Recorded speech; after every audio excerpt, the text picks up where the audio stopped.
Bismillahirrahmanirrahim, alhamdulillahi rabbil alamin, wassalatu wassalamu ala ashrafil anbiya'i wal mursalin, nabina Muhammadin wa ala ahlihi wa sahbihi ajma'in, a'ma bad. Nous sommes de retour avec le cours numéro 28, deuxième partie sur les bénéfices de l'hijra. Le prophète sallallahu alayhi wa sallam a fait donc des doigts pour bénir Médina, comme « Oh Allah, donne-nous la baraka dans notre ville Médine ». Dans Bukhari, on a également « Oh Allah, ton serviteur et Khalil Ibrahim a déclaré Makkah un haram, et moi aussi je suis ton serviteur et Rasoul, et je te fais un doigt pour que tu fasses de Médina un haram. » Donc, Thatnil al-Harami, c'est Médina et Makkah. Et pour le deuxième haram, c'est Médina. Et pour le prophète sallallahu alayhi wa sallam, tout ce qui est également à Médina est béni. Le prophète sallallahu alayhi wa sallam a demandé, le prophète a dit « Oh Allah, bénis notre poids et notre mesure de Médine », c'est-à-dire les mesures pour les marchés, la nourriture, tout ce qui est la vente de produits de biens alimentaires. Ça veut dire que la nourriture que tu achètes à Médina est bénie, qui est la baraka. La baraka, ça veut dire que ça suffit et bien au-delà de ça. Donc, donne-nous plus que la normale. Si vous voulez, le bien que vous achetez est multiplié. Certains savants se sont posé la question sur le hadith fait de Médina la ville la plus bénie. Ils se sont posé la question à savoir est-ce que Médina était plus bénie que Makkah. Et est-ce que ça voulait dire que Médina avait un plus haut statut? Parce que c'est ce que dit le doua si on écoute bien. Donc il y a eu beaucoup de discussions dessus. Vous savez qu'il y a toujours des irtilaf. C'est l'occupation préférée des savants islamiques. Les savants islamo-classiques, on a Imam Malik. Et Imam Malik est de Médine, donc bien sûr, il n'est pas trop partial dessus. Donc lui, il considère que Médina est plus sacré que Makkah, même si les récompenses de la prière à Makkah sont beaucoup plus élevées. Vous savez que c'est 100 000 pour Makkah et 1000 pour Médine. C'est-à-dire en termes de récompense, quand tu vas prier à la mosquée. Donc il faut savoir si à Makkah, c'est la mosquée Masjid al-Haram ou si c'est toutes les mosquées, il y a aussi irtilaf sur ça. À Makkah, en tout cas, si tu pries, tu as 100 000 bonnes récompenses. Et à Médina, tu en as 1000. Et Baytul Maqdis, tu en as 250. Donc il y a un classement. Et donc pour eux, ce hadith, quand tu le prends comme ça, en tout cas, ça veut dire que Médina a plus de bénédictions. Mais d'autres ont dit que chaque ville est bénie et on ne les compare pas. On ne compare pas Médina et Makkah. Et Makkah a une supériorité sur certains aspects. Et c'est tout. Vous savez comme ils aiment bien réconcilier. Et ça, c'est la position majoritaire. Et c'est aussi parce que l'on croit que Makkah est béni depuis la création. Et que Ibrahim alayhi salam annonce sa sacralité. Donc ça, c'est aussi l'opinion majoritaire. Et Médina est devenue sacrée avec l'Hijra. Donc il y a cette différence qui est quand même assez fondamentale. On a aussi le fait que Makkah, c'est là où il y a la première mosquée sur terre. Pour rappel, nous avons le riwayat qui nous dit Awalu baitin udiya linasi udina Bakka. Ça veut dire que Makkah, c'est là où il y a la première structure pour que les hommes prient Allah. Je vous ai également dit qu'à Makkah, il y a 100 000 bonnes récompenses d'inscrites pour une prière dans Masjid al-Haram et il y en a 1000 à Médina. Donc chacune a des bienfaits et on ne les compare pas. Et c'est ce qui est le plus propre à faire pour un musulman. Le prophète sallallahu alayhi wa sallam a également dit « L'imam retourne à Médine comme l'animal retourne à sa tanière ». Et donc, l'analogie qui est derrière ça, c'est que lorsque l'animal du désert se sent menacé, il disparaît. Il disparaît immédiatement dans sa tanière. Donc, il rentre dans son trou. Je ne sais pas, vous l'avez déjà vu, mais il rentre dans le sable. Et c'est pareil, lorsque les musulmans sont menacés et sont attaqués, à Médine, leur iman sera protégé. Et donc, Médine sera toujours le bastion de l'islam. Et le prophète sallallahu alayhi wa sallam, dans Sahih Bukhari, nous dit une personne qui complote contre Médine, Allah le dissolvera comme le sel se dissout dans l'eau. Aussi, celui qui aide un criminel à Médine aura le lahna des anges et aucun de ses doigts nafila ou obligatoire ou fard ne sera accepté. Dans les bénédictions de Médina, il y en a énormément. Elles sont très authentiques, on les trouve dans Sahih Bukhari. C'est également un avertissement clair qui est de se prévenir, d'éviter de faire le mal à Médine. D'ailleurs, c'est une bénédiction de vivre à Médine. Le prophète sallallahu alayhi wa sallam a dit Al-Madinatul khayru lahum lakanu la na'mun. La Médina est meilleure pour eux s'ils seulement ils savaient.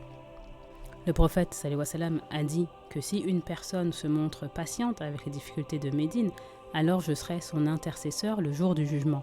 Parce que Médine a quand même un climat difficile. Lorsqu'il fait chaud, il fait très chaud. Lorsqu'il fait froid, il fait très froid. Il y a des dates, mais il y a quand même une certaine sécheresse. Donc ce n'est pas un climat très clément. Et c'était dur pour la Sahaba qui venait d'arriver. Pour les Muhajirun, c'était vraiment très dur. Donc c'est aussi une bénédiction de mourir à Médine. Le prophète sallallahu alayhi wa sallam a dit celui qui peut mourir à Médine, laissez-le car j'intercéderai pour lui le jour du jugement. Et d'ailleurs, Omar ibn al-Khattab faisait un doigt assez étrange dont son fils se moquait gentiment parce qu'il se demandait comment ça pouvait se réaliser. Il demandait « Oh Allah, fais-moi mourir en Shahid et fais-moi mourir à Médina. » Il veut mourir à Médine et en Shahid. Et son fils lui dit « Baba, pour mourir en Shahid, tu dois être à la frontière de l'Empire musulman. Et si tu n'y es pas, et si tu es là-bas, tu ne pourras pas mourir à Médina. » C'est contradictoire. Et Allah subhanahu wa ta'ala a accepté son doigt parce que Omar ibn al-Khattab est mort en Shahid à Médina. Et d'ailleurs, le cimetière de Baqi' al-Khalqad, connu pour beaucoup sous le nom de Jannatul Baqiya, c'est un des cimetières les plus bénis au monde. C'est le cimetière de Médina. Son vrai nom, c'est Baqi' al-Khalqad. On compte plus de 10 000 sahabiyas qui sont enterrés là-bas, dont toutes les 9 femmes du prophète Mohammed sallallahu alayhi wa sallam, toutes, sauf bien sûr Khadija radiyallahu anha. Il y a également Ibrahim, le fils du prophète sallallahu alayhi wa sallam, qui est mort à peut-être 18 mois. Il y a ses enfants, il y a sa tante, sa fille, il y a Othman ibn Affan. Othman ibn Affan, vous savez, a été enterré également à Baqi' al-Khalqad. Et Abu Bakr et Omar sont enterrés, eux, avec le prophète sallallahu alayhi wa sallam. Donc dans la maison de Aïcha. On a également dans ce cimetière les Tabi'oun, les Tabatabiroun, on a Imam Malik. Ils sont tous à Baqiya. Et le prophète sallallahu alayhi wa sallam a fait un doigt spécial pour ceux de Baqi' al-Khalqad. Et c'est d'ailleurs l'histoire où Jibril le réveille la nuit pour qu'il aille prier dans le cimetière. Donc pour ceux qui sont dans le cimetière. Donc le prophète sallallahu alayhi wa sallam quitte son lit la nuit. Et Aïcha, elle trouve ça un peu louche. Et elle le suit la nuit. On a parlé de cette histoire. Mais d'un point de vue de fiqh, de droit islamique, Médina est un haram. Pardon. Et qu'est-ce que c'est qu'un haram? Un haram, donc on revient dessus, ça revient de haram, ce qui veut dire interdit. Et donc ça veut dire que c'est un périmètre dans lequel ce qui est halal à l'extérieur de ce périmètre, une fois qu'on rentre dans ce périmètre, devient haram à l'intérieur de ce périmètre. Donc c'est autorisé à l'extérieur, mais dans le haram, ça devient haram. Vous savez que par exemple, on ne peut pas amener d'armes dans le haram, mais par exemple, les agents de sécurité ont une exception. Ceux qui protègent le haram, eux, ils peuvent. Donc le prophète sallallahu alayhi wa sallam a dit il n'y a aucune armée, bien sûr, qui est autorisée à rentrer dans le haram. Le prophète sallallahu alayhi wa sallam, lorsqu'il a Fatih Makkah, il a reçu une permission spéciale d'Allah pour rentrer avec son armée dans Makkah pour quelques heures seulement. Donc l'autorisation, elle est là pour quelques heures seulement, interdit de verser le sang. Dans le haram, Masjid al-Haram à Makkah, tu ne peux pas verser le sang, tu ne peux pas tuer une pétale, cueillir une pétale, une brindille d'herbe, le fruit d'un arbre, rien. Tu n'as pas le droit de le déraciner, tu n'as pas le droit de faire du mal à quelque être vivant que ce soit. Donc tout ce qui est vivant, il est protégé. Une mouche, un moustique, tout ce que tu veux, jusqu'aux feuilles des arbres. Et Allah subhanahu wa ta'ala nous dit tout ce qui rentre dans le haram est en sécurité. Et Ibn Omar, le fils de Omar, nous dit dans la Jahiliya, un homme pouvait voir le meurtrier de son fils faisant le tawaf et il ne pouvait rien faire. Il voit le meurtrier de son père faire le tawaf et il ne pouvait rien faire. Donc haram signifie tout et tout le monde y est protégé. Si tu vois quelque chose qui est perdu, par exemple un téléphone à Makkah, tu ne peux pas le ramasser. Tu dois obligatoirement le laisser. Parce que quiconque a même l'intention, ne serait-ce que l'intention de faire du mal dans le haram, sa punition sera décuplée. C'est ce que Allah subhanahu wa ta'ala nous dit. Donc, combien y a-t-il de haram en islam? On clarifie tout de suite, il n'y en a que 2. Peut-être pas ici, mais en général, parmi les musulmans, il y a des gens qui se sentent offensés quand on dit qu'il n'y a que 2 haram. En tout cas, il n'y a que Makkah et Médina. Et c'est tout. Makkah et Médina. c'est important, on écoute bien. Al-Haramain al-Sharifain, c'est Makkah et Médina. Les gens vont demander, et Baytul Maqdis et Al-Aqsa? La réponse est que ce sont des terres sacrées. Et la première Qibla. La première Qibla, c'est bien sûr Baytul Maqdis. Mais, même si on doit les visiter et on doit y prier, quand on y prie, on reçoit 250 récompenses, c'est très important de le faire, d'aller prier à Al-Aqsa. C'est une terre qui est bénie, mais ce n'est pas un haram. Même si les gens de là-bas l'appellent Al-Haram al-Sharif, c'est là-bas, c'est comme ça qu'ils appellent Jérusalem. Mais ce n'est pas un haram, même s'ils l'appellent haram, ce n'est pas un haram pour les musulmans. Parce qu'à Jérusalem, tu peux faire de la cueillette, tu peux faire de la chasse, tu peux abattre un arbre, tu peux faire tout ça à Jérusalem, mais tu ne peux pas le faire à Makkah, tu ne peux pas le faire à Médina. Donc aucun savant, aucune ma'dhab, aucun ulama n'a dit que Jérusalem était un haram. Mais ils ont tous dit que c'est une terre bénie. Pardon, j'ai du sacré il y a quelques instants, pardon, c'est béni. Et maintenant, pourquoi Médina? Et on va faire, bien sûr, il n'y a que Allah Azawajal qui sait pourquoi Médina. C'est Allah ou Allah, c'est lui qui connaît la vérité. La première des déductions, en tout cas que l'on peut faire, c'est la location stratégique de Médina. Médina, c'est raisonnablement près de Makkah. En caravane c'est 7 jours. Un cavalier rapide, il peut y aller en 3 jours et demi. Donc on peut y aller facilement, mais on ne peut pas être surpris non plus. C'est également dans le centre du Hijaz, et le Hijaz, c'est le cœur de la péninsule arabique. C'est un très grand avantage. Il y a aussi des avantages naturels à Médina. Militairement, c'est parfait. Ibn Israq nous dit qu'elle est protégée de 3 côtés, à l'est et à l'ouest par les plaines de roches volcaniques, que l'on verra à Uhud, et en arabe, on dit Laaba. Laaba, c'est la lave. Il y a eu certainement des activités volcaniques il y a plusieurs milliers d'années qui a répandu de la lave. Vous savez que la lave, c'est une roche poreuse, très rocheuse, très difficile d'y marcher. D'ailleurs, tu ne peux pas marcher dessus, et si tu le fais, c'est très effiloché et tu te coupes les pieds facilement. Une armée ne peut pas s'y aventurer, et encore moins des chevaux et des chameaux. Donc c'est protégé à l'est et à l'ouest. Et au sud, il y a une plaine très très dense de palmiers dattiers. Une armée ne peut pas y passer. Peut-être 1, 2 ou 3 personnes peuvent s'y faufiler, mais une armée ne peut pas passer par les palmiers dattiers. Donc il ne reste qu'un seul côté à protéger, et c'est ce que le prophète sallallahu alayhi wa sallam a fait lors de la bataille de Khandaq, Al-Azab, la bataille des coalisés.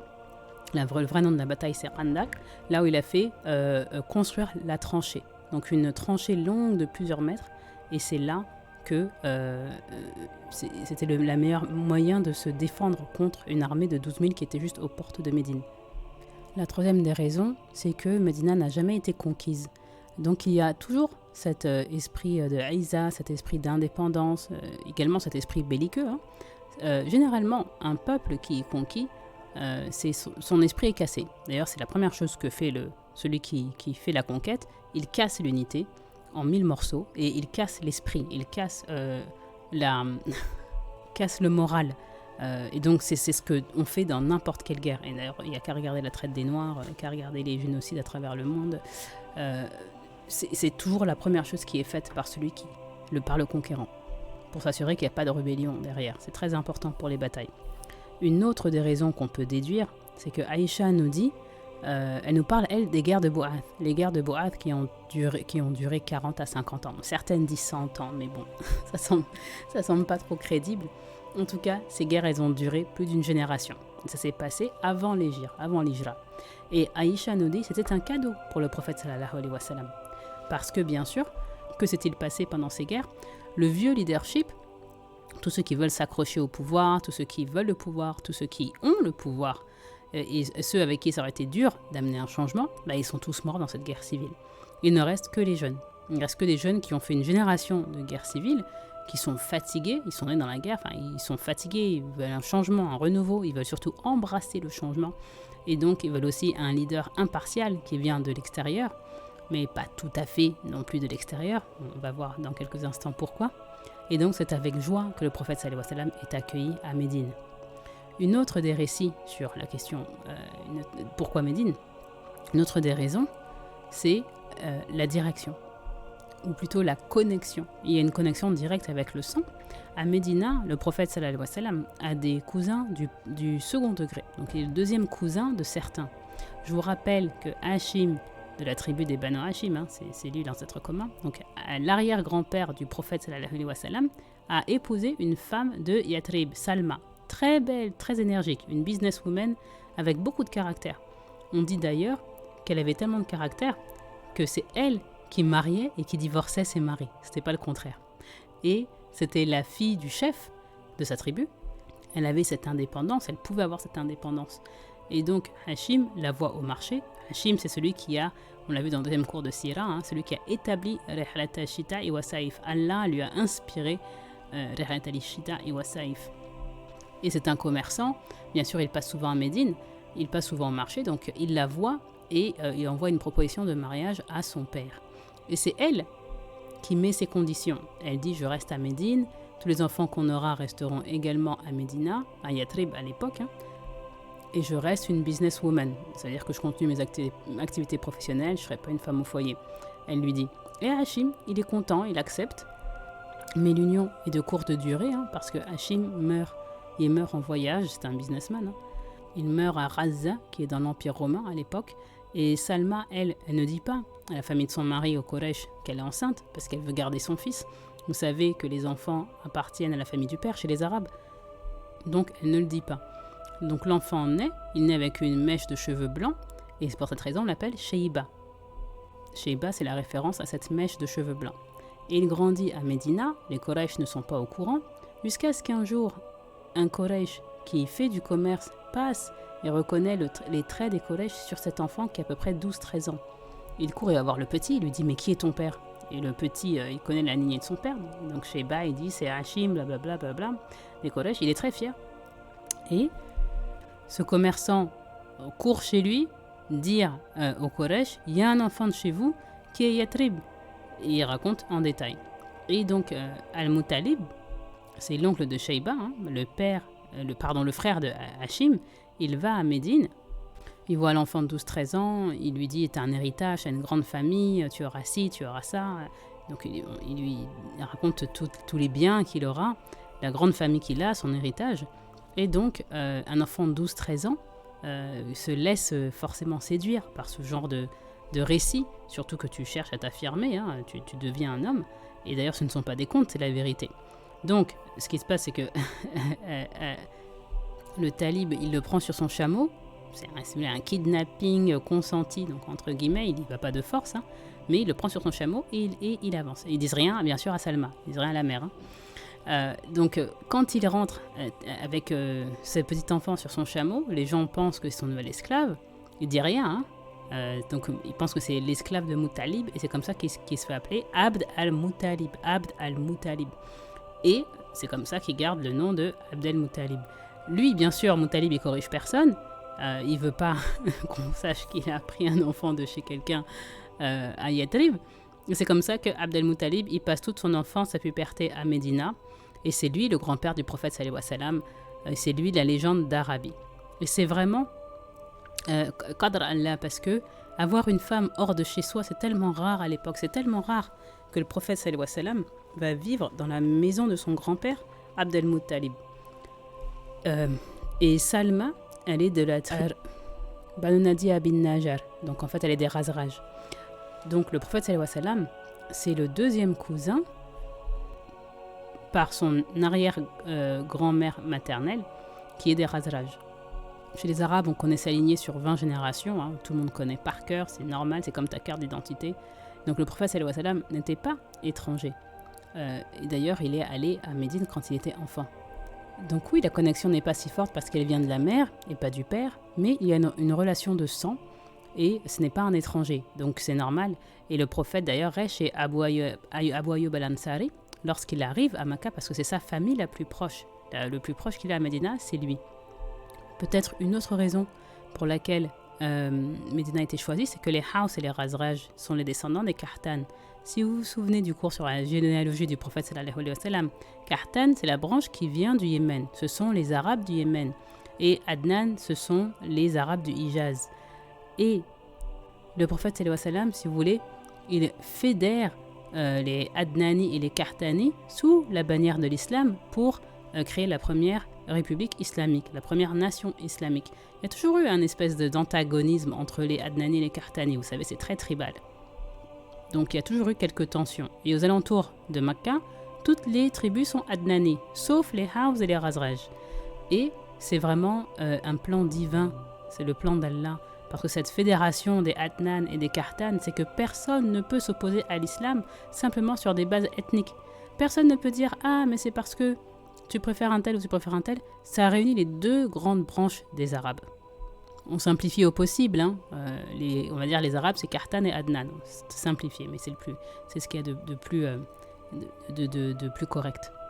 Et donc l'islam détruit ce genre de nationalisme, de division ethnique. Hein. Et le prophète sallallahu alayhi wa sallam a fait l'éloge des gens du Yémen. Il a dit Al-hikmatu yamani wal-imani yamaniya. Donc la sagesse est yéménite et l'iman est yéménite. La dernière des raisons serait peut-être la combinaison entre les Yahoud et les Arabes à Yatrib. Il y a beaucoup de bénéfices sur le fait que les Haus et les Khazraj ont pu apprendre ce que c'était qu'une religion monothéiste parce qu'ils ne savaient pas ce que c'était tout simplement les Arabes. Et donc ce lien avec les Yahoud est très important. Et les Yahoud qui eux étaient très arrogants, monothéistes, mais très arrogants, et qui ne laissaient pas les Haus et les Khazraj se convertir, lorsque la révélation arrive, les Haus et les Khazraj reconnaissent et embrassent directement cette révélation. Et ceux qui l'attendent, ils l'attendent le prophète, mais ils la rejettent. Quel paradoxe, quelle ironie, vraiment, subhanallah. Voilà le piège de Shaitan, l'ego. Et donc, c'est une des raisons certainement pour laquelle Médine a été choisie. Au prochain cours, nous verrons d'où viennent les Yahoud, parce que les Yahoud sont les seuls juifs en plein milieu de la péninsule arabique. Nous verrons comment ils y sont arrivés. On se penchera un peu sur la question. Nous ferons également la joyeuse entrée du prophète sallallahu alayhi wa sallam à Médine et l'ère de Médine commencera. Nous voyons maintenant les 2-3 questions qu'il y a sur ce cours. La première question, est-ce que la mère de Shayba, Salma, est-ce qu'elle était d'accord qu'il aille à Makkah? On ne sait pas, on n'a pas de détails, mais on sait que Shayba elle a rassuré sa mère et donc il était d'accord pour aller à Makkah. Ensuite, si le prophète sallallahu alayhi wa sallam, il a vu Yatrib en rêve, comment se fait qu'il ne l'a pas reconnu? Parce qu'il l'a déjà été. Donc, réponse à cette question, quand il a été à Médine, il avait 5 ans. Sa mère, Amina, l'amène à Yatrib à l'époque, parce que les Arabes ont ce concept de famille, même si elle est plus ou moins étendue, famille large au sens large du terme. Donc, elle l'emmène à Yatrib pour qu'il connaisse sa famille. Mais il a 5 ans. Quand 45 ans plus tard, on lui montre Yatrib, il ne va pas reconnaître, forcément. Nous avons, sur ces questions-là, fini l'ère de Makkah, et nous allons passer maintenant à l'ère de Médina, donc avec le cours numéro 29. Et dans ce cours numéro 29, on rentrera au niveau avancé. Nous étions jusqu'à présent au niveau débutant, la Sira et l'ère de Makkah. On verra des questions beaucoup plus théologiques et des questions de droit à certains points. Et ça serait bien si on pouvait peut-être faire un quiz tous ensemble. Peut-être que je le posterai sur la chaîne, on verra. Et je vous dis assalamu alaikum wa rahmatullah wa barakatuh. Ou je finirai plutôt sur cette fin que j'ai volée à Mufti Menk. Aquli qawli hada wa salahu wa salam wa baraka Allah wa nabi Muhammad. Wassalamu alaikum wa rahmatullah wa barakatuh.